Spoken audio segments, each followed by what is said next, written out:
Bonjour mesdames et messieurs, on observe de plus en plus les plaintes des Camerounais sur les réseaux sociaux dénonçant les coupures intempestives d'électricité sur l'étendue du territoire national camerounais.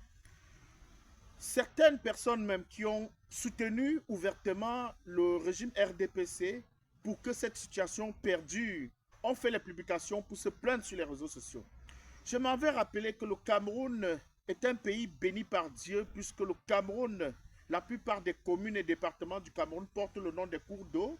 Donc le Cameroun ne devait pas avoir un problème lié à l'électricité ou encore lié à l'approvisionnement en eau potable.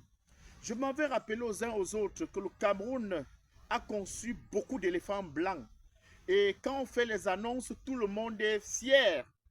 Je vais rappeler que le Cameroun a le barrage d'Edea, le barrage de Sonloulou, le barrage de Lac-d'Eau, le barrage de Mekim, le barrage de Nartigal, le barrage de Mevele, le barrage de Lompanga, la centrale à gaz de Lorbaba, la centrale à gaz de Kribi, la centrale thermique d'Oyomaba, la centrale thermique de Limbe, la centrale thermique de la Dibamba Yassa, la centrale solaire de Maroua, la centrale solaire de Guider, le projet de construction du barrage de Kikok et également le projet de construction du barrage du Grand Ewent.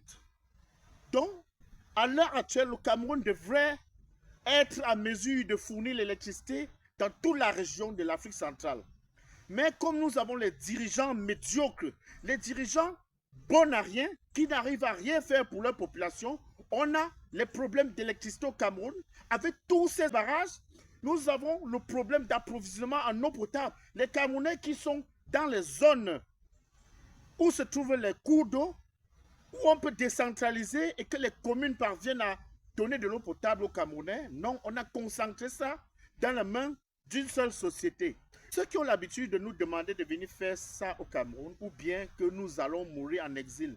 Je vous rappelle que si on met les avions à Yaoundé, à Douala, dans les différentes villes au Cameroun, vu la souffrance qui sévit au Cameroun, on demande aux Camerounais, venez ici là devenir les arbres. Les arbres que vous voyez là.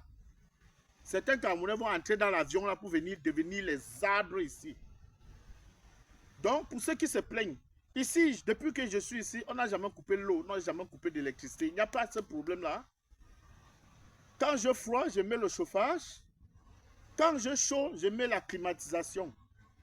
Donc, nous demander de venir faire ça là-bas. Nous, on n'a pas ces problèmes-là là-bas.